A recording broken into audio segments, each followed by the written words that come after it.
Hi అండి, అందరు ఎలా ఉన్నారు? ఇదైతే సాటర్డే వీడియో అండి. అంటే తొలి ఏకాదశి పండుగ రోజు. ఇంకా ఆ రోజు మార్నింగ్ అయితే 5 o'clock అలా లేచి ఇంట్లో యాజ్ యూజువల్ వర్క్స్ చేసుకున్నాను. తర్వాత ఊడవటం తుడవటం అవన్నీ చేసుకొని ఇంటి ముందు తుడిచి ముగ్గు అయితే పెట్టేశాను. ఇంకా తర్వాత స్నానం చేసి వచ్చి దర్వాజు బుదిచ్చాను. నైవేద్యం కోసం అయితే పరమాన్నం వండుతున్నాను. ఇంకా పరమాన్నం ప్రిపేర్ చేసిన తర్వాత మేమైతే పేలపిండి కొడతామండి. అంటే జొన్నలు తీసుకొచ్చి ముందు రోజే రాళ్ళు ఏమన్నా ఉంటే చూసేసి ఒక హాట్ వాటర్లో ఒక 5 minutes అలా ఉంచి తర్వాత అయితే క్లాత్లో ఆరబెట్టాలండి. నైట్ అంతా ఓవర్ నైట్ నానబెట్టచ్చు.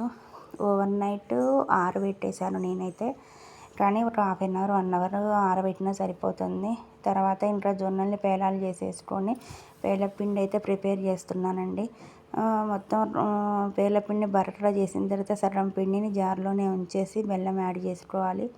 తర్వాత బెల్లం యాడ్ చేసుకున్న తర్వాత దాన్ని తీసుకొచ్చి మిగతా పిండిలో యాడ్ చేయాలండి. తర్వాత దీనిలో అయితే టేస్ట్ కోసం నెయ్యిలో కొంచెం సన్నగా తరిగిన ఎండు కొబ్బరి, బాదం, జీడిపప్పు, కిస్మిస్ ఇవన్నీ మంచిగా వేయించి అవి కూడా యాడ్ చేసుకోవాలండి. అది మన ఇష్టము. ఇష్టం లేని వాళ్ళు స్కిప్ చేయొచ్చు, కానీ టేస్ట్ బాగుంటుంది. తర్వాత ఇంకా నైవేద్యం కోసం అయితే పేలపిండి, పరమాన్నము, వడపప్పు అయితే పెట్టానండి. పానకం పెట్టాను. కొబ్బరికాయ అయితే కొట్టాము.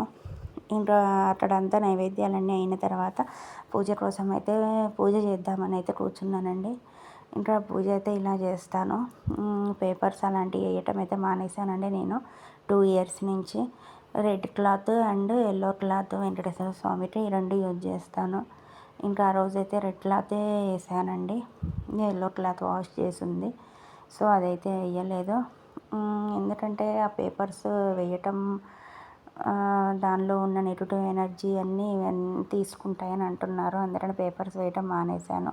ఇంకా ఆ రోజు సాటర్డే అయితే బియ్యపిండి దీపం పెట్టుకుంటారు మ్యాక్సిమము. కానీ రావి ఆకులతో కూడా దీపం పెట్టుకుంటే ఏమైనా దోషాలు ఉంటే, జాతక దోషాలు ఉంటే పోతాయి అంటారు. సో నేనైతే 11 రావి ఆకులను తీసుకొచ్చేసి పెట్టుకున్నానండి.